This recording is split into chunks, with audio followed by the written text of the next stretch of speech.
Nah, Bapak Ibu Saudara-saudara yang kekasih, malam hari ini ibadah Minggu 21 Juli 2024 mengambil tema yaitu Law and Love in Grace Only. Jadi hukum dan kasih dalam anugerah saja. Nah, ini yang diambil oleh referen kita Pak Denny Weko. Baik Bapak Ibu Saudara, kita akan menyampaikan satu pujian bagi Tuhan yang berjudul Kasih Bapa. Bagi Bapak Ibu tahu di rumah sambil menyanyi kita tetap dalam posisi baik.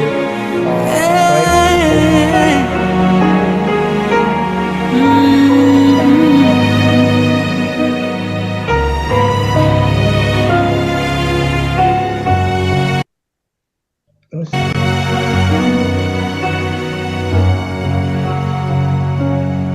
seperti mentari yang bersinar, seperti itu kasih Bapa, seperti gelombang samudra takkan pernah berhenti. Kau mengasihiku seperti tingginya langit biru, demikian tinggi kasih Bapa. Sedalam lembah bayang mahu, demikian dalam Kau tebus hidupku.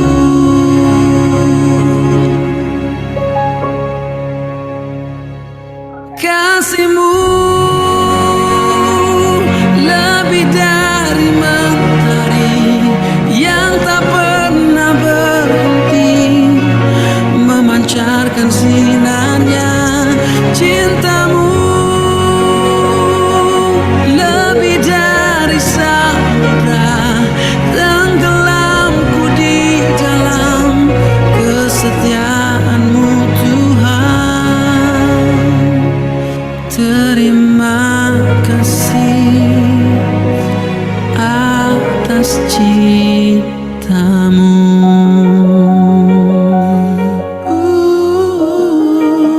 Ku kagum akan cinta-Mu, ku kagum akan kasih-Mu yang tak pernah berhenti.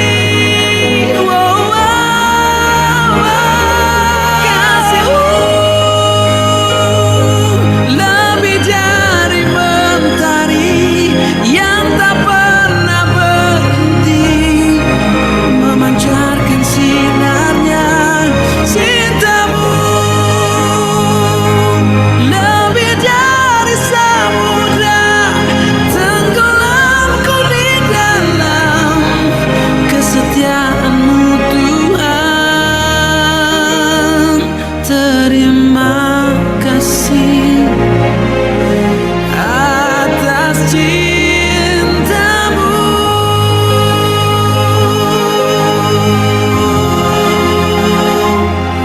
Terima kasih atas cinta-Mu.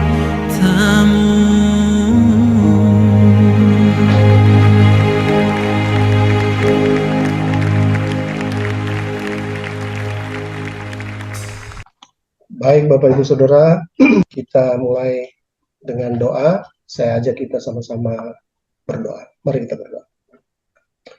Bapa di surga, kami bersyukur anugerah-Mu, kasih karunia-Mu yang Kau limpahkan dalam hidup kami. Engkau tidak hanya menyelamatkan kami dari murka Allah yang kekal, tapi Engkau memelihara bahkan memberikan petunjuk untuk kami boleh hidup benar di hadapan Tuhan, berkenan di hadapan Tuhan, juga bisa berkenan menjadi berkat bagi banyak orang. Memberkati kami malam hari ini Tuhan dalam pertemuan ibadah yang terbatas, bersifat online, tapi kami bersyukur untuk fasilitas ini. Biarlah kiranya kami yang mengikuti malam hari ini, baik kami yang menyampaikan kesaksian kami juga yang menyampaikan puji-pujian di dalam pertemuan bersama di rumah, dan sebentar kami akan juga mendengarkan pelayanan firman yang akan disampaikan oleh hamba-Mu. Tuhan berkati kami semua sehingga sungguh-sungguh malam hari ini kami diberkati untuk kami memberkati banyak orang. Inilah doa syukur kami Bapa, di dalam nama Tuhan Yesus. Amin.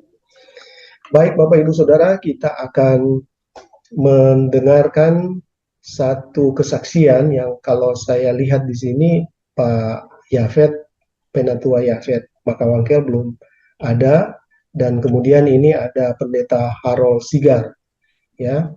Pak Pendeta Harold Sigar akan menyampaikan satu kesaksian pendek tapi pasti akan memberkati banyak dari kita. Silakan Pak Pendeta Harold Sigar, dengan kasih waktu ini kami persilakan. Baik, terima kasih. Selamat malam untuk semua. Malam. Pak Pendeta Denny Beku, senior kita. Terima kasih boleh ketemu lagi. Ya, haleluya. Saya kalau dimintakan memberikan kesaksian, jadi peristiwanya terjadi kurang lebih hampir 40 tahun yang lalu. Waduh, ini zaman orang nih kan?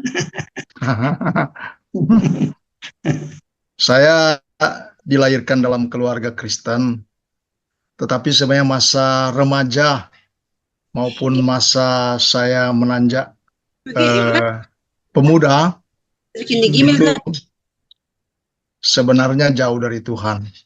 Mengapa? Karena saya merasakan waktu saya kecil, belum sekolah, saya selalu dipaksa atau didorong oleh orang tua untuk ke sekolah minggu. Kebetulan kami tinggal di Amurang.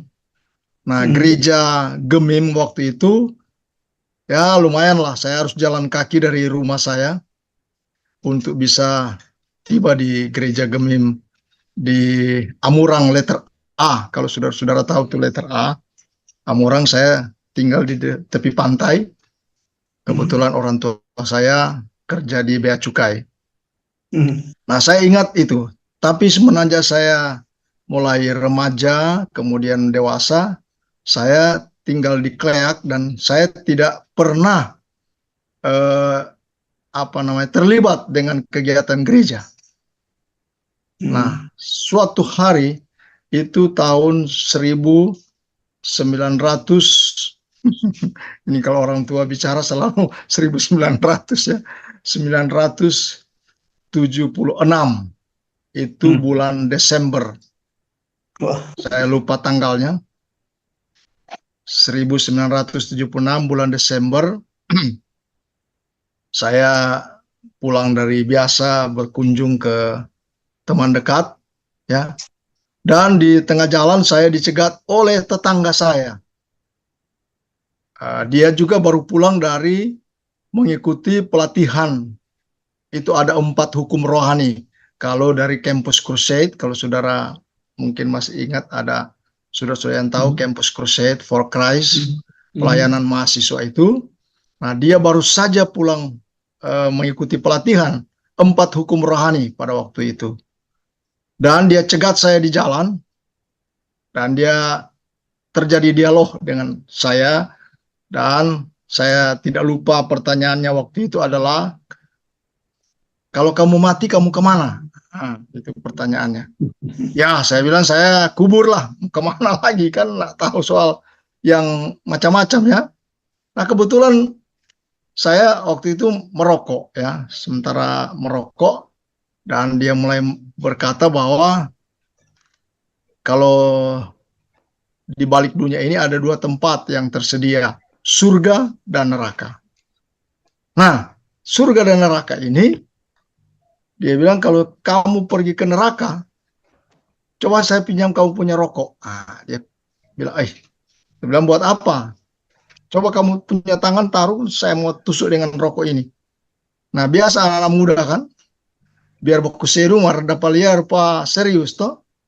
Tapi jangan, tabakar tapi tangan ini. Dia bilang, kalau di neraka bukan cuma nggak lama tuh api rokok. Toh api neraka itu bukan cuma api rokok, belerang dan selama-lamanya di sana. Kita juga sudah mulai ciut toh. Nah, karena Torah ini orang berdosa, dia tanya, nah berdosa apa enggak? Ya pastilah berdosa, ya kan? Biar enggak injak gereja maksudnya terlalu tahu, tapi paling tidak ada ingat-ingat tuh dosa toh, berdosa. Nah, kemudian dia bilang, kalau kamu mau tidak ke neraka, kamu harus buka hati, percaya Tuhan Yesus. Kamu mau enggak? Nah, dia tantang saya untuk tawarkan Yesus kepada saya. Saya bilang, ya saya lihat kanan kiri ini di tengah jalan ini, dia mau bilang kita mau berdoa. Aduh. Tapi karena memang Tuhan, saya yakin itu juga Tuhan yang memang mau supaya saya selamat masuk surga. Makanya waktu itu saya ikuti doa saya waktu itu ya. Itu tahun 76. Saya ikut doanya. Tuhan, kami orang berdosa, saya dan Harold berdosa, dan Harold malam ini mau percaya kepada-Mu Tuhan Yesus, dia mau buka hati, dia mau mengundang Engkau masuk di dalam hatinya. Saya ikut doanya begitu. Terus setelah habis berdoa, dia tanya sama saya, Tuhan Yesus ada di mana? Saya bilang, baru berdoa berarti di hati saya. Puji Tuhan.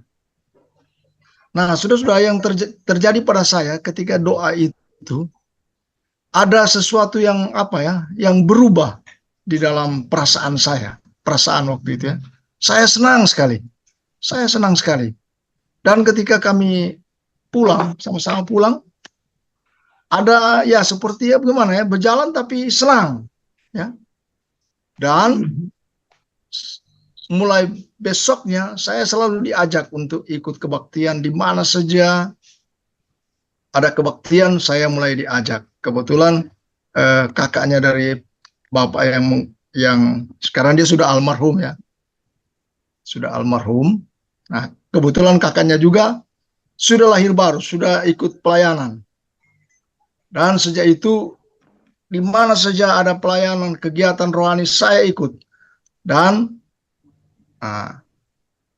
kami waktu itu suatu hari atau suatu waktu dalam satu kebaktian kami ditantang ada beberapa anak muda untuk melakukan penginjilan. Nah, saya termasuk dengan Pak Pendeta Denweku ini, kami 6 orang mengadakan perjalanan ke, sebenarnya tujuannya sampai di Sulawesi Selatan. Tetapi karena waktu itu tahun 77 itu ada pemilihan umum, hanya cuma tersinggah, bukan tersinggah, maksudnya berhenti sampai di Palu, ya, di Sulawesi Tengah. Nah, di dalam perjalanan ini banyak sekali pelajaran yang saya alami dan saya pelajari dan memperlengkapi saya juga untuk bisa melayani Tuhan dengan baik ya. Nah, waktu itu dalam perjalanan kami, tim kami 6 orang laki-laki muda ini, hanya Pak Denny ini yang mengecap pendidikan teologi, kalau nggak salah ya. Dan Pak Pendeta Denny ini adalah pengkhotbah yang luar biasa. Ya, saya termasuk orang yang kalau Pak Pendeta Denny ini yang akan khotbah, saya tukang baca Alkitab. Jadi sebelum beliau naik mimbar untuk berkhotbah, saya yang naik duluan.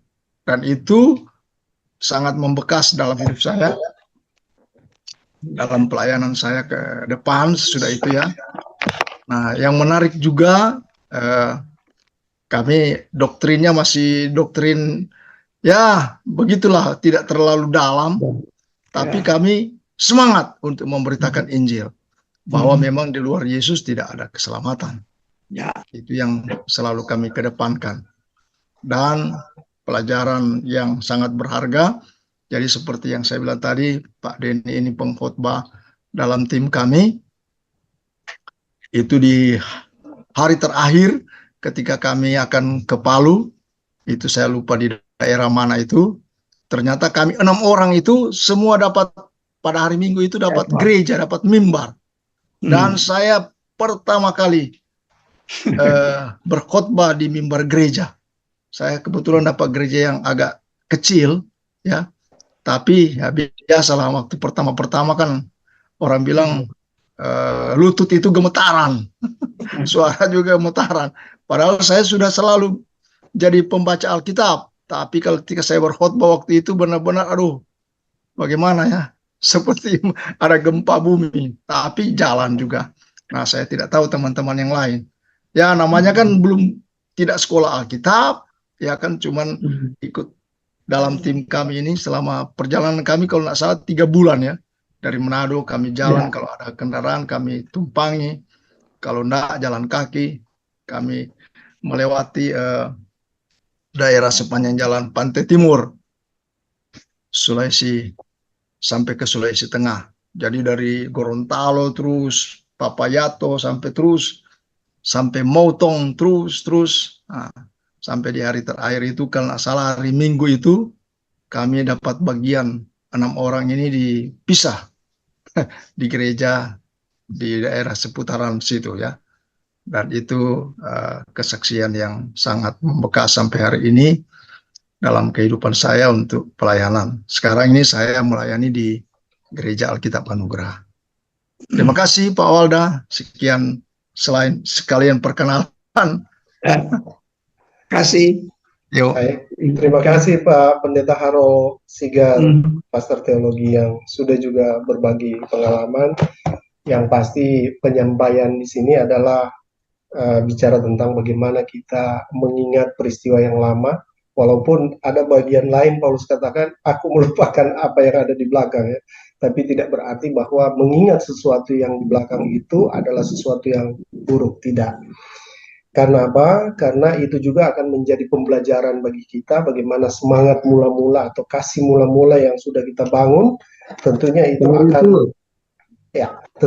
akan mendorong, merangsang, menarik kita untuk hari-hari yang ada saat ini. Kita akan bergerak maju untuk lebih memuliakan bagi Tuhan. Bapak Ibu, saudara-saudara yang kekasih, saya masih memberikan satu kesempatan seorang ibu untuk bisa berbagi pengalaman atau kesaksian di forum ini. Saya persilakan.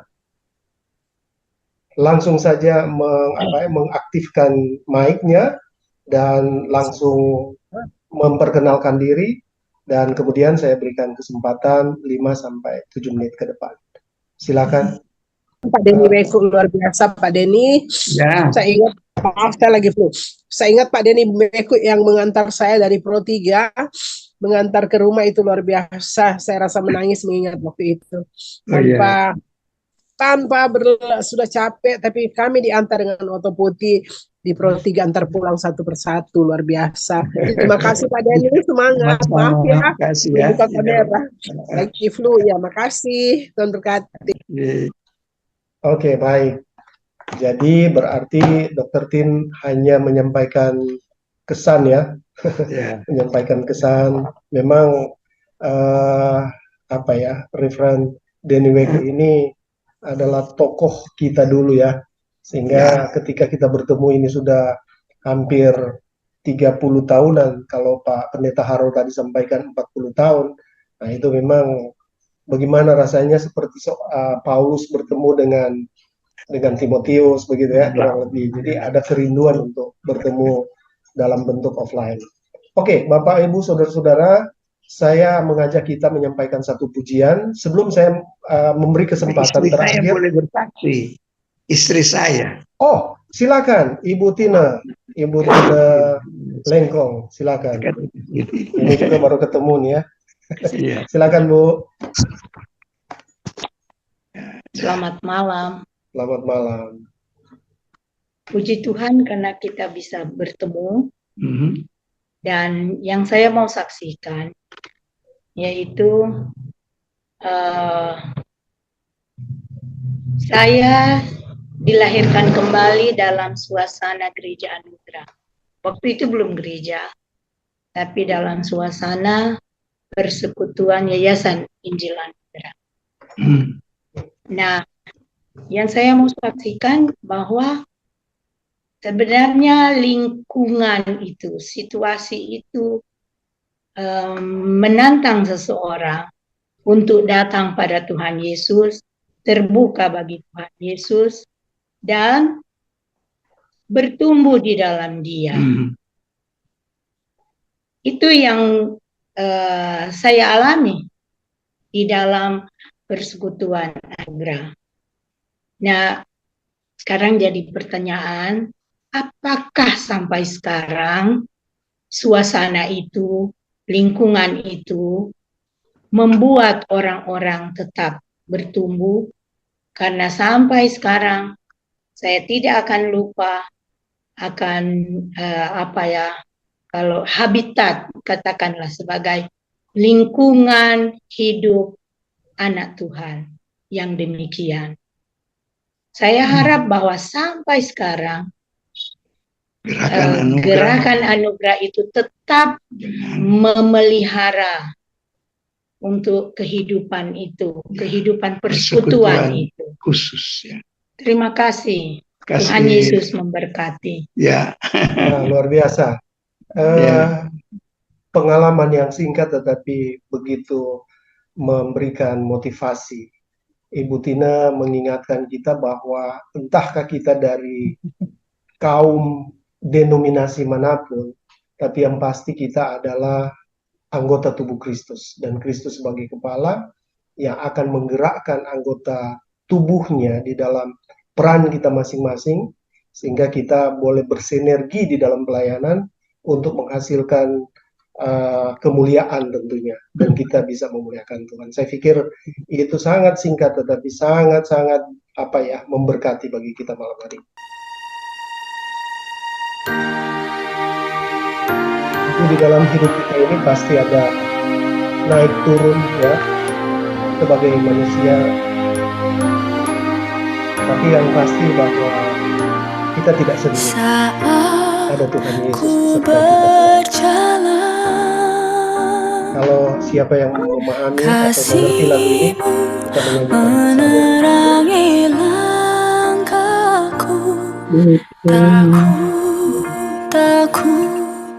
Takut bimbang, karena ku tahu kau bersamaku.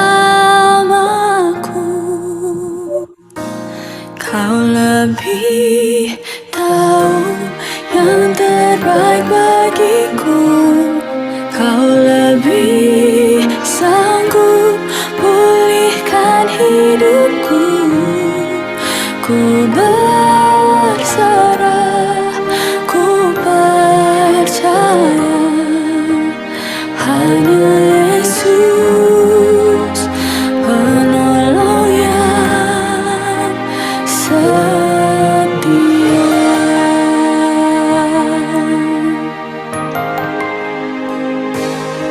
Saat ku berjalan,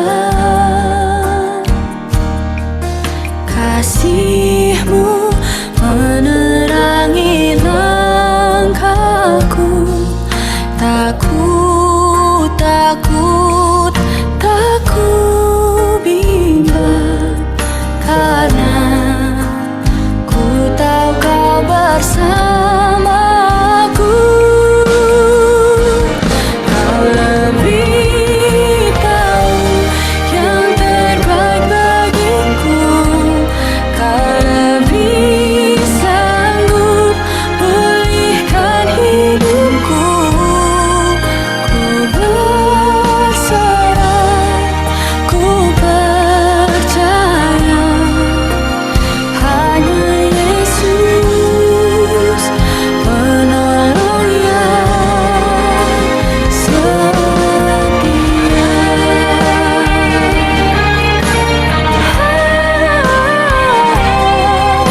Ya, baik.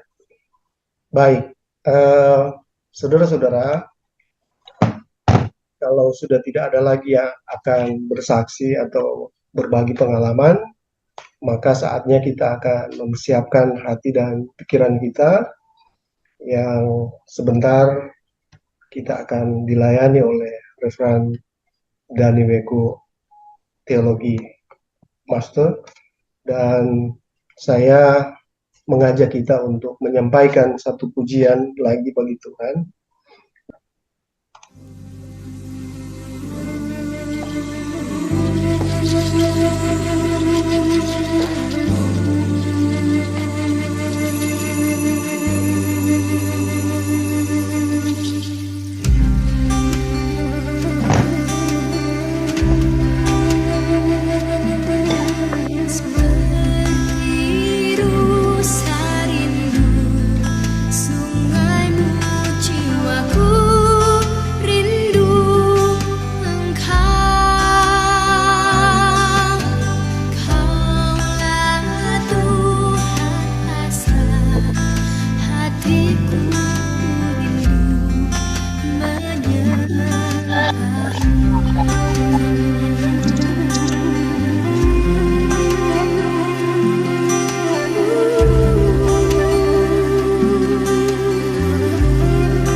Ya, baik.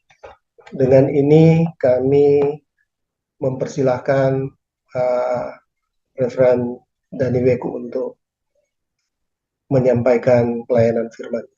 Dengan kasih kami persilahkan. Baik, pertama-tama saya berterima kasih dan berbangga bahwa saya dipercayakan dalam Grace Minister ini untuk saya membawakan firman Tuhan. Sekali lagi saya berterima kasih dan saya bersyukur kepada Tuhan. Dan selamat berjumpa untuk kita semuanya. Kami ada di Malala yang sekarang. Baik, kita akan masuk dalam doa sebelum kita berbicara tentang topik yang sudah diberikan dengan ayat-ayat yang menunjang akan topik itu. Mari kita satu dalam doa. Ya Tuhan Allah, Bapa kami dalam Kristus Yesus, kami sungguh bersyukur kepadamu. Betapa kami tidak berterima kasih karena kami boleh mengadakan satu persekutuan dalam satu ibadah minggu ini. Bahwasanya ini adalah hari-Mu, hari kebangkitan Tuhan. Hari besar bagi kami umat-Mu. Dan kami boleh bersama.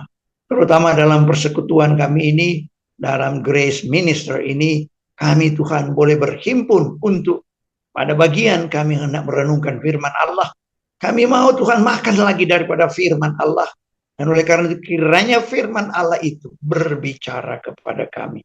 Dia itu berkata-kata menurut apa yang menjadi kehendaknya sendiri untuk kami makan. Ketika kami mengetahui dan paham oleh Roh Kudus, maka kami mencernanya. Karena itu Tuhan, pimpinlah kami.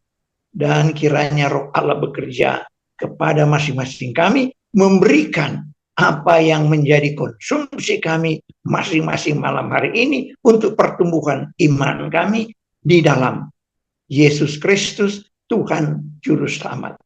Kami mohon doa ini. Amin. Nah, saudara-saudara, saya sudah memberikan judul karena tadi ketika ditanya oleh Pak Pendeta Walda, apa itu topik? Jadi saya pikir-pikir, apa ya paling perlu kira-kira yang kita renungkan bersama? Saya pikir, oke, kita bicara saja anugerah. Kita bicara grace tetap. Jadi senternya atau fokusnya itu kepada grace. Karena kami ya berdua tadi istri saya saksikan kami bertumbuh di dalam grace ya. Jadi tidak boleh sangkali grace movement itu adalah tempat pertumbuhan kami. Ya, karena kami bertumbuh sampai kami menjadi satu keluarga Wiku Lengkong. Itu di dalam pertumbuhan, yaitu gerakan grace, ya gerakan anugerah.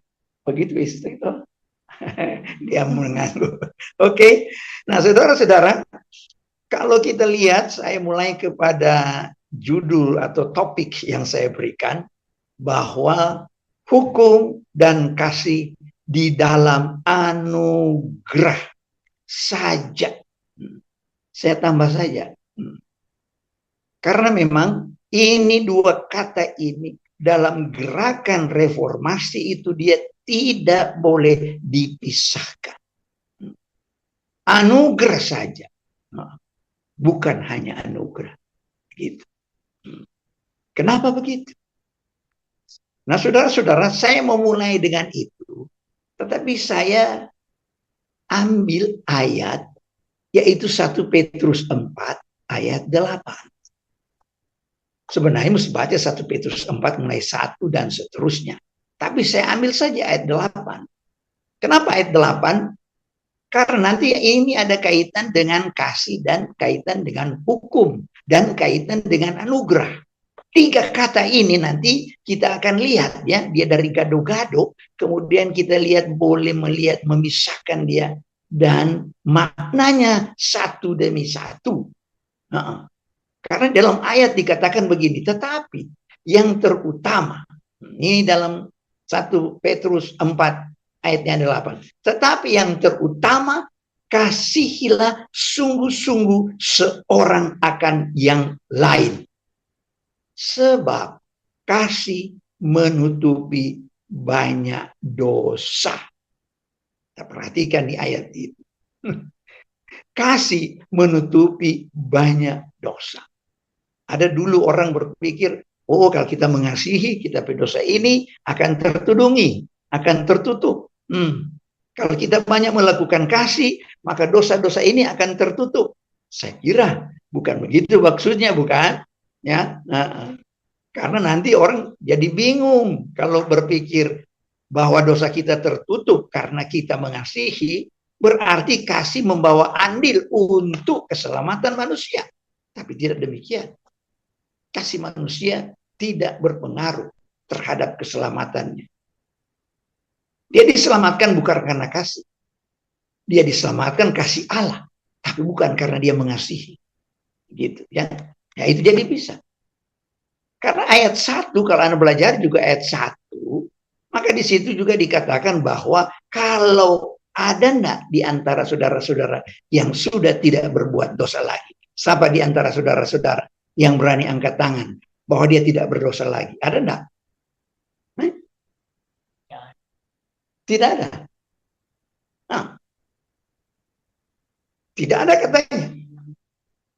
Mari kita baca sama-sama ayat 1 dari pasal 4. Mari kita baca sama-sama. Ada kalanya ayat kata-kata ini, jawaban ini betul, tetapi ada kalanya kata-kata ini harus diselidiki lagi. Betul enggak? Nah, Karena umpamanya ayat 4, pasal 4 ayat 1. Jadi, saya baca ya. Jadi, karena Kristus telah menderita penderitaan badani, kamu pun harus juga mempersenjatai dirimu dengan pikiran yang demikian. Karena barang siapa telah menderita penderitaan badani, ia telah berhenti berbuat dosa. Ada enggak yang sudah tidak berdosa lagi? Mestinya ada. Bukan karena dia tidak buat dosanya, tetapi karena dia melakukan apa?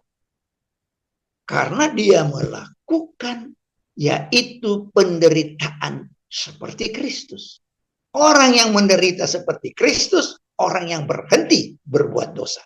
Bukan dia berhenti itu objek dosa tertentu, tetapi justru di dalam dirinya itu terpancar, terekspresi, yaitu karakter Kristus itu sendiri. Itu tanda dia berhenti berbuat dosa. Nah, itu sebabnya dikatakan, barang siapa mengasihi sungguh-sungguh, maka ia menutup banyak dosa. Jadi pasal 4 ayat 8 ini jawaban daripada uraian dari pasal 4 ini mulai ayat pertama ayat 1. Kenapa begitu? Kita akan lihat nanti jauh di belakang. Itu dasarnya adalah karena kasih. Tapi saudara-saudara, kasih ini adalah bukan kasih kita. Karena itu ada satu pertanyaan saya mau mulai juga. Anugerah di dalam kasih atau kasih di dalam anugerah? Mana yang betul? Saya bicara ini anggaplah sekitar 30 atau 30 tahun lalu lagi kasih kam ya. Kalau dulu kan kami ada kelas Alkitab Minggu ya. Saya masih lanjutkan juga dengan kam kali ini. Boleh begitu Ibu Christine? Oke, pertanyaannya, anugerah di dalam kasih atau kasih di dalam anugerah? Sudah pernah enggak berpikir itu, statement itu? Ini saya coba mau olah karena saya mau bahas ini. Maka tadi saya pikir-pikir apa yang perlu supaya nalarnya kita jalan. Anugerah di dalam kasih atau kasih di dalam anugerah. Nah, saudara-saudara, kita akan berbicara banyak di sini tentang yaitu kasih di dalam anugerah. Karena itu di pihak kita. Kalau anugerah di dalam kasih, itu di pihak Allah. Nantilah saudara renungkan jauh-jauh. Sementara dulu terima saja untuk saya mau khotbahkan ya. Tapi boleh dikritisi. Bahwa anugerah dalam kasih itu kita berbicara tentang Allah. Tapi kalau kasih di dalam anugerah, itu berbicara tentang kita yang mendapatkan kasih. Dan kasih itu adalah anugerah. Bukan karena usaha, tetapi juga bukan karena pekerjaan. Melainkan itu hanya karena kasih karunia. Hanya anugerah. Apakah Anda boleh mengasihi? Sebenarnya tidak. Itu maksud saya. Kita akan bedakan nanti antara hukum kasih dan kasih. Ya. Kalau orang dispensasi mudah mau tangkap itu. Antara hukum kasih dan kasih. Nah, tidak di bawah hukum kasih. Tetapi kita adalah di bawah kasih. Nah. Hukum kasih itu adalah rejus atau tema dari seluruh hukum Taurat yang arahnya kasih kepada. Dari kitab Ulangan sudah diungkapkan bahwa hukum Taurat itu adalah kasih kepada Allah dan kasih kepada sesama. Jadi kasih yang sifatnya dari manusia, bagaimana dia mau melakukan itu untuk Allah dan bagaimana dia melakukan itu untuk sesama manusia. Itu hukum yang diberikan. Maka itu kata Tuhan Yesus, Kedua hukum ini mencakup seluruh hukum Taurat dan kitab para nabi. Matius pasal 22. Mulai ayat 24. Begitu bukan? Nah, apakah kita di dalam atau di bawah hukum kasih? Anda gampang mau jawab.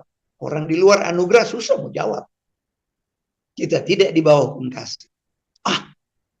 Jadi barangkali juga ada orang lain bilang, ini ajar masih betul lagi atau sudah salah?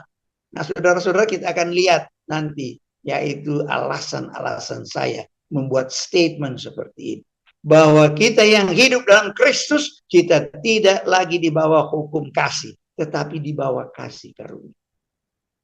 Itu beda. Itu sangat-sangat berbeda. Nah, saudara-saudara, kalau kita berbicara tentang hukum, tinggalkan dulu nih kasih. Hukum itu adalah sesuatu untuk mendorong, memaksa, ya, sesuatu untuk mendorong atau memaksa orang melakukan sesuatu. Jadi dia dari dua diri kita untuk mengatur manusia. Maka dia butuh hukum. Dan hukum ini mulai berlaku kalau kita belajar dispensasi itu, kita tahu persis itu dia mulai dengan istilah itu pemerintahan manusia. Dari sana mulai hukum tentang manusia. Sebelumnya ada hukum apa? Sebelumnya ada hukum yang kita kenal hukum di Taman Eden. Itu buah pengetahuan baik dan jahat. Kemudian ada hukum apa? Tidak ada. Kecuali yaitu hukum yang mentradisi. Mau bilang hukum, yaitu dia sebenarnya sudah menjadi suatu budaya. Apa itu dia?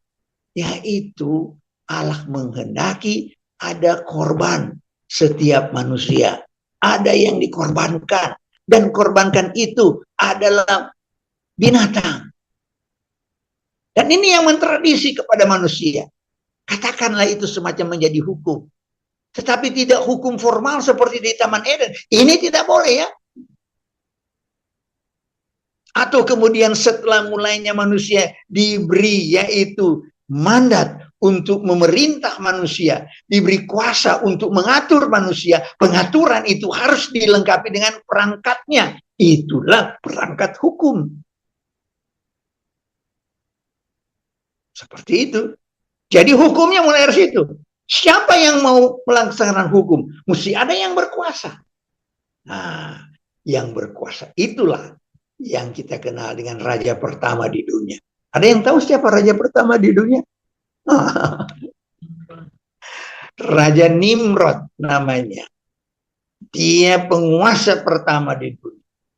Dari sanalah mereka mulai mengatur bagaimana manusia itu dia hidup harus dengan hukum. Maka sistem hukum itu pun dibentuk. Pasal-pasal hukum itu dibentuk. Nah, dasar dibentuk apa? Dasar dibentuk cuma pengetahuan tentang Allah. Allah mau teratur.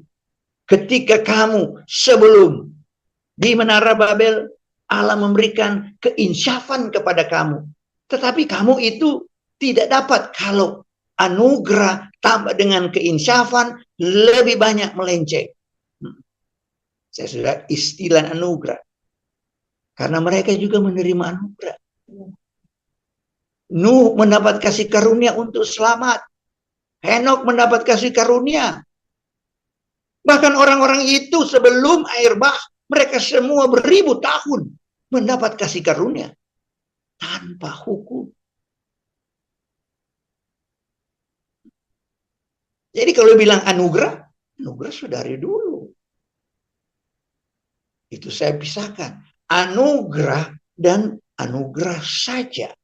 Anugerah dan anugerah only. Grace and grace only. Hanya anugerah. Nah ini saudara-saudara.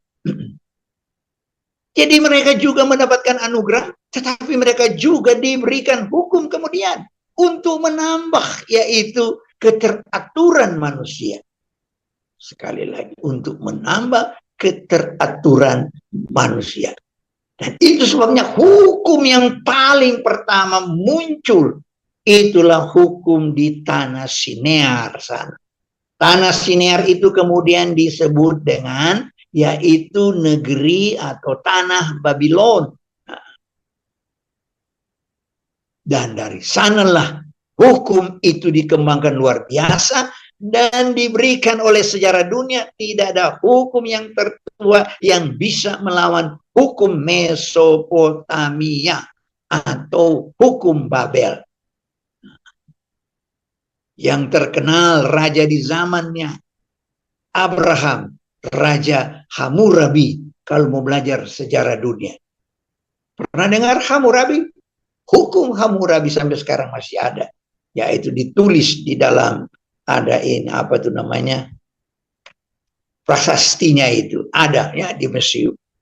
Nah, hukum yang mulai dari sana, tetapi hukum yang mulai dari sana yang tertulis oleh Hammurabi itu sudah tertradisi kepada umat Allah. Nuh sudah tahu bahwa harus seperti ini, harus seperti ini. Tapi itu dulu mereka dalam keinsyafan. Mereka tahu persis. Dan mereka tahu cerita tentang bagaimana Allah mengatur manusia. Dan karena itu di daerah apa itu dia? Mesopotamia itu cerita tentang Allah itu beredar. Dan karena itu Bapak Abraham punya ayah yang namanya Terah, juga tahu tentang Allah, tahu tentang kebenaran-kebenaran yang tradisional. Sebelum mungkin juga yang lain belum lengkap menjadi hukum-hukum negara waktu mereka, tetapi juga sudah hukum-hukum tradisional. Cerita demi cerita. Dan itu cerita dari siapa? Dari Nimrod. Dari siapa? Dari Nuh. Dari siapa? Dan seterusnya sampai kepada Adam. Tapi mereka sampai dengan Nuh tidak ada hukum tertulis. Mereka jalan dengan hukum yang Allah berikan di hati mereka. Bukan di hati, kesadaran di hidup mereka sendiri. Dan ini sejarah hukumnya. Karena kalau hukum yang berjalan lalu, dia bersama-sama dengan anugerah. Banyak kali dulu, banyak saya dengar teman-teman itu, saya kira keliru ya, bahwa umpamanya mereka sebut di dispensasi Taurat, maka mereka harus melakukan pekerjaan atau perbuatan untuk selamat. Tidak. Di dispensasi Taurat orang juga hanya menerima anugerah untuk keselamatan. Bukan karena mereka berusaha. Karena justru memberikan hukum Taurat kepada mereka membuktikan setiap tahun mereka harus mempersembahkan kurban. Kurban darah. Yang menyucikan mereka bukan karena mereka melakukan hukum Taurat. Sekalipun mereka ada di bawah hukum Taurat. Yang menyucikan yaitu ajaran hukum Taurat. Setiap tahunnya imam harus menyelenggarakan penyucian kepada setiap orang Israel. Dengan penyucian itu Allah mengatakan dosamu sudah diampuni. Kenapa diampuni? Itu karena kasih karuniaku. Itu karena anugerahku. Tapi anugerahku untuk masa itu anugerah plus Taurat. Karena Taurat itu adalah hukum membantu supaya kamu mengenal Allah dan ada kehidupan sedikit lebih baik dalam bidang sosial. Jadi paham? Saya katakan bahwa anugerah itu, zaman Taurat itu ada anugerah. Zaman keinsyafan itu ada anugerah. Jadi panjang itu sejarah anugerah berjalan. Datang di zaman Kristus. Kristus katakan bahwa kamu, Roma 6 ayat 14. sebab kamu tidak akan dikuasai lagi oleh dosa. Karena kamu tidak di bawah hukum Taurat, tetapi di bawah kasih karunia. Saya kira saudara-saudara hafal sekali ayat ini ya. Kamu dikatakan kamu mulai dengan tidak dikuasai oleh dosa. Apalagi kalau kamu menderita. Itu pasti dosa tidak menguasai, dosa sudah tidak menguasai kamu, dan dosa tidak lagi menginginkan kamu untuk melakukan yang tidak berkenan kepada Allah.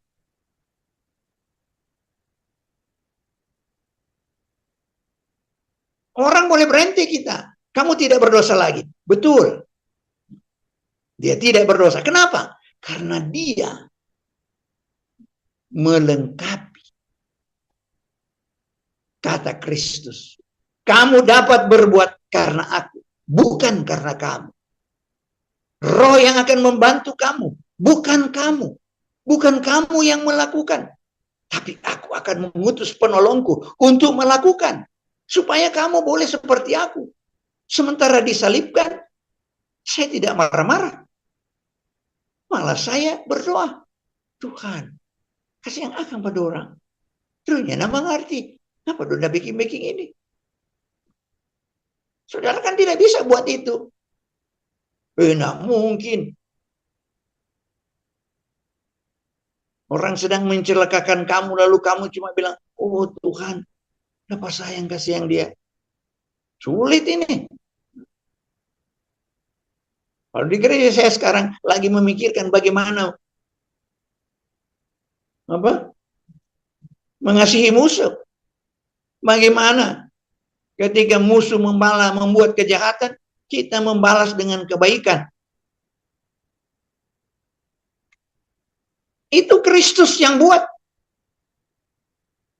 Dan Kristus katakan, ini sekarang seketika aku hidup, kamu tidak mengerti itu. Nanti kalau aku pergi kepada Bapa, aku akan mengutus Rohku, baru kamu mengerti. Dan Petrus dan kawan-kawan mendemonstrasikan kebenaran kasih, bukan karena hukum.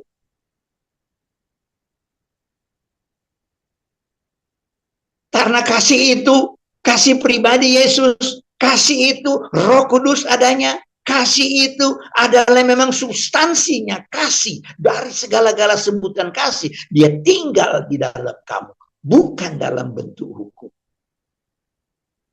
Memang bahasanya dikatakan, aku akan memberikan kamu, yaitu hukum yang baru.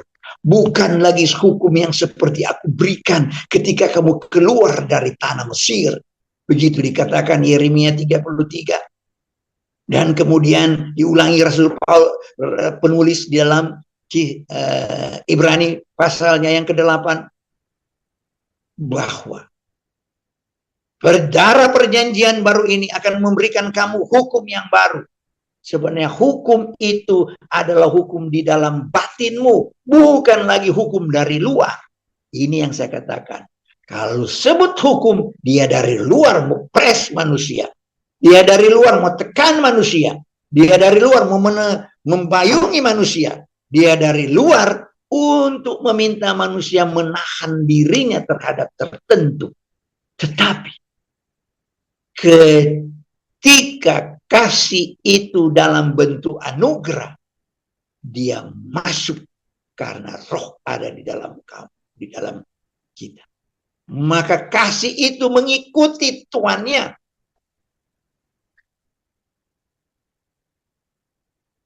Sehingga itu yang diajarkan, barang siapa yang menerimaku, maka dia diberinya kuasa menjadi anak-anak Allah. Menerima apa? Menerima Yesusnya, pribadi Yesusnya, bukan pengetahuan tentang Yesusnya.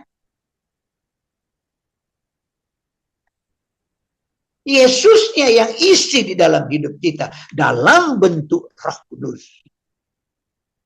Itu kata pendeta Reverend Harold tadi. 40 tahun lalu.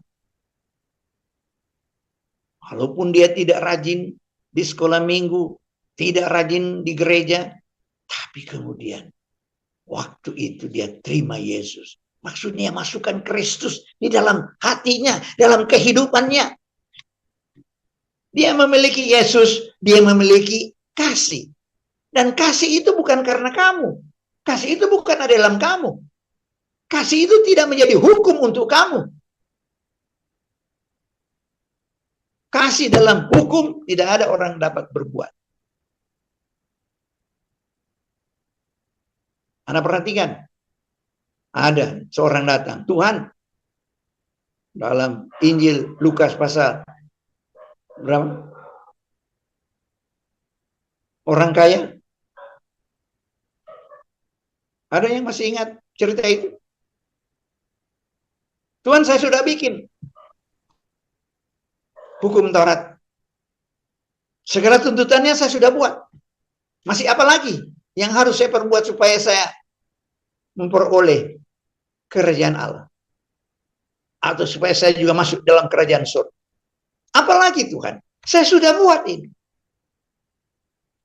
Dia pikir bahwa syarat untuk masuk kerajaan surga seperti ada yang tertulis di Taurat. Itu cuma bayangan. Kenyataannya itu dia jauh dari pikir, jauh dari capaian manusia. Manusia tidak bisa buat itu. Yesus cuma mau cari bagaimana caranya memojokkan orang ini supaya dia tahu bahwa dia tidak mampu. Maka Tuhan bilang, oh, no, kalau begitu, kalau kamu betul-betul Tuhan tahu di mana dia punya hati. Tuhan Yesus katakan, di mana hartamu, di situ hatimu, di situ pikiranmu. Maka Tuhan taruh dia di situ. Kalau begitu, kamu jual hartamu dan ikut aku. Kau kasih pak orang miskin Tuhan. Aduh. Ini komannya mungkin saya lakukan Tuhan. Tidak mungkin saya lakukan Tuhan. Maka berpalinglah dia. Tapi Tuhan bilang memang begitu. Orang itu nyanak mungkin mau masuk kerajaan surga. Lebih gampang onta mau masuk daripada orang kaya. Tapi sebenarnya bukan cuma orang kaya. Lebih gampang onta masuk di lubang jarum daripada orang masuk dalam kerajaan surga. Karena memang tidak mungkin. Sampai ada orang kan di situ bilang, ini lubang bukan lubang rupa banyak tafsiran, yaitu pintu kecil daripada kota Yerusalem. Wah, enggak. Ini ayat ini bicara orang sampai bilang, Tuhan, no, kalau begitu siapa dan tuh mau masuk surga? Nggak mungkin. Bagaimana mungkin onta kok mau masuk di lubang jarum? Tuhan kasih ini hiperbol kan, supaya kasih ke bahasa yang itu. Jadi memangnya nggak mungkin, tidak ada orang yang dapat masuk kerajaan surga. Tidak ada orang yang dapat memenuhi kasih yang dituntut oleh Allah untuk masuk surga. Kasih Allah itu dia, baru dia bisa masuk surga. Itu tidak mungkin. Hanya Allah yang boleh melakukan itu. Tadi Lukas 18. Mulai ayat 18 sampai 27. Ya, Anda boleh baca itu sih. Yang tentang ini cerita orang kaya. Saudara-saudara, Tuhan hanya mau memojokkan orang-orang yang coba-coba mau mengikut dia untuk mencapai kerajaan Allah. Injil itu tidak ada satu orang pun yang dapat mengikut Kristus. Ada orang yang mungkin dia nyanak terlalu kaya atau miskin, jadi gampang. Nyanak perlu kalau dia jual tuh harta, dia jual. Nah, kalau kuat cuma punya 100-200 ribu atau 10-20 juta, kalau Tuhan meminta buang kok ikut dia, orang kasih. Maka kalau so dengan puluhan miliar dan triliun, mana orang berani begitu? Tapi ada kelemahan lain. Dia bilang, saya mau ikut Yesus, apapun saya mau ikut. Nah, ya, saya ikut Taurat, oke. Tuhan mau panggil di mana, saya ikut. Saya tinggalkan apa saja. Nah, Tuhan tahu di mana dia kelemahan orang ini. Orang budaya dia masih kuat dengan tradisi. Nah, kata nomor jo, ikut dengan aku sekarang, kontoran mulai berjalan. Nah, kalau memang anak sungguh-sungguh boleh berhasil ikut aku. Dia bilang, oh tunggu dulu Tuhan, tapi soalnya kok di rumah ada kedukaan. Saudara-saudara, ini Tuhan bilang, kalau anak mau ikut dengan kita, biarlah orang mati menguburkan orang mati. Ya, kelemahan di situ. Saudara-saudara, setiap orang punya kelemahan. Akhirnya Injil itu mau menceritakan bahwa satu pun tidak ada yang dapat mengikuti Yesus, termasuk Petrus. Semua lari. Sampai disalib. Mana mereka? Tidak ada. Hanya orang yang memiliki kasih Allah, kasih Kristus, kasih Roh Kudus yang dapat menjadi murid Yesus. Terima Yesus, bukan terima ajaran Yesus. Nah, di sini kita lihat saudara-saudara tentang itu kasih itu. Yaitu kalau kita berbicara tentang kasih dan hukum, maka kita ini tidak, sekali lagi saya tekankan, di bawah hukum kasih. Tapi kita di bawah kasih karunia. Dan kasih karunia ini dalam kehidupan gereja harus ditekankan hanya sola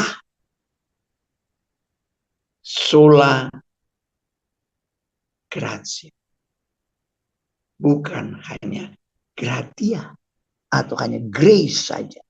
Tetapi hanya oleh anugerah. Ini kata hanya ini bahwa sekarang kita itu mendapatkan sesuatu yang baru. Apa itu yang baru? Yang baru itu melampaui semua hukum. Kita tidak lagi ada di bawah hukum. Tetapi orang tidak juga mengerti ini. Sampai Paulus kasih Kolose 2. Anda mulai baca ayat 16.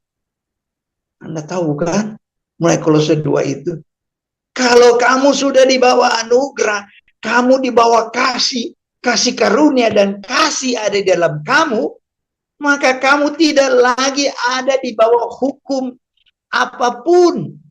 Jadi Roma 6 ayat 14 ini berbicara bukan cuma di bawah hukum Taurat. Kamu tidak di bawah hukum apapun dalam dunia ini. Kamu seperti sudah tidak berada di dalam dunia. Itu kata ayat itu ya. Ayat paling terakhir dari pasal 2 itu. Mulai ayat 16. Mesti baca semua. Karena di situ mulai ada hukum agama. Kemudian hukum sipil malah ditaruh di situ. Kemudian tradisi ditaruh di situ. Kenapa begitu? Karena kasih itu melampaui segala hukum. Kasih itu menutup semua kemungkinan untuk berdosa kepada Allah. Itu maksudnya. Kasih itu menutupi banyak sekali dosa. Kemungkinan yang tidak dikehendaki Allah ditutup oleh karena kasih itu ada di dalam kita. Dan mekanismenya itu adalah mekanisme yang sangat secara tersendiri. Yang bekerja secara endogen. Kemudian menghasilkan perangai manusia baru di dalam Kristus. Manusia baru ini bukan karena dia. Melainkan Kristus yang hidup di dalam aku. Ini yang disebut dengan grace only. Sola gratia. Saudara tidak akan direpotkan dengan dia berdosa. Kenapa? Dia tidak buat ini dan ini dan ini. Tidak.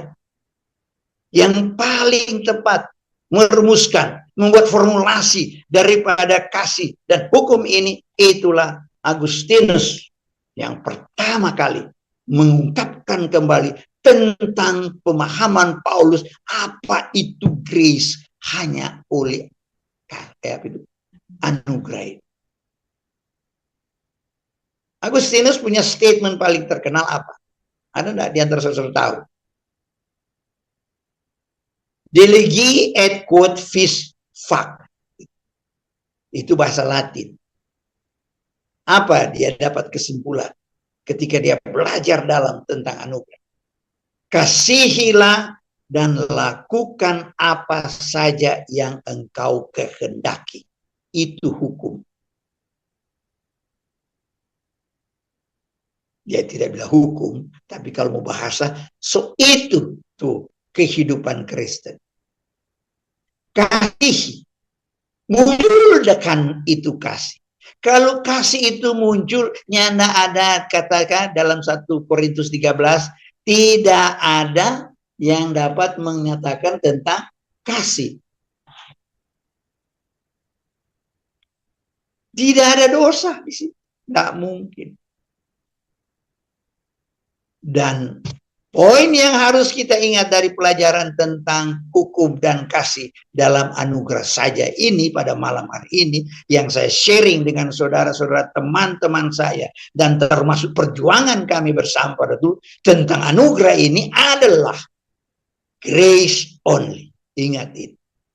Karena juga jangan-jangan saya lebih anugerah dari saudara-saudara.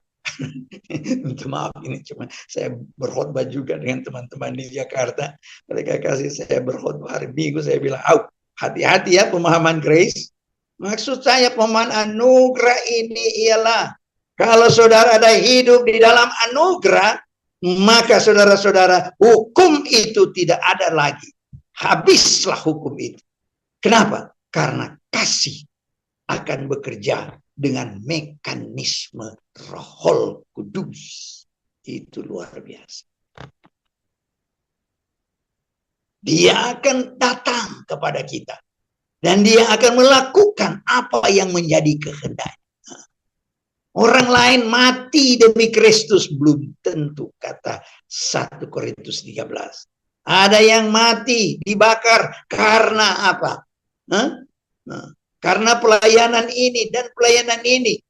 Karena martir dan ini. Belum tentu kalau itu tidak terlahir oleh mekanisme daripada Roh Kudus yang memproduksikan, yaitu buah-buah kasih atau buah-buah roh yang di dasarnya pertama adalah kasih.